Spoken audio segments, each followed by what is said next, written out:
ভেলোর থেকে বাড়ি আসার দিন আমরা প্রথমে একটা অটো করে চলে আসি কাটপাটি স্টেশনে ভেলোরে। তো সেখানে এসে আমরা অনেকক্ষণ দাঁড়িয়েছিলাম, ট্রেনের জন্য অপেক্ষা করছিলাম এবং আমাদের সাথে প্রচুর লাগেজ হয়ে গিয়েছিল এবং আমরা কেটেছিলাম পুরুলিয়া এক্সপ্রেসের টিকিট, যেটা একদমই পুরনো ট্রেন এবং সার্ভিস কিন্তু একদমই ভালো না। তারপর তো আমরা ট্রেনে চাপার পর এসব জাম, পেয়ারা, তাছাড়া ট্রেনের মধ্যে এই সমস্ত কিছু স্ন্যাক্স বিক্রি হচ্ছিল, এগুলোও খেলাম। এরপর আমরা সেই স্টেশনে যাচ্ছি যেটা হচ্ছে বালাসোর স্টেশন। এই স্টেশনে কিন্তু কিছুদিন আগে একটা ভয়াবহ দুর্ঘটনা ঘটেছে, যেটা এই স্টেশন থেকে ওই 20 কিলোমিটার আগে হবে। তো তারপর ভয় টয় কাটিয়ে যাই হোক IRCTC থেকে আমরা খাবার অর্ডার করলাম। তো এখানে কি অর্ডার করেছে অবশ্যই দেখাচ্ছি। আর এখানে দেখুন আমরা ভেলোর থেকে পেঁপে নিয়েছিলাম, পেয়ারা নিয়েছিলাম, সেগুলোই কেটে খেলাম। ও আমার চ্যানেলে বড় ব্লগটাও চলে এসেছে, ট্যাগ করে দিলাম, গিয়ে দেখে আসুন।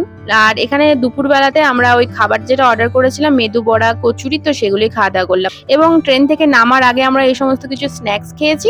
আমরা নেমেছি বিষ্ণুপুর স্টেশনে। দেখা হচ্ছে পরে মিনি ব্লগে, টাটা।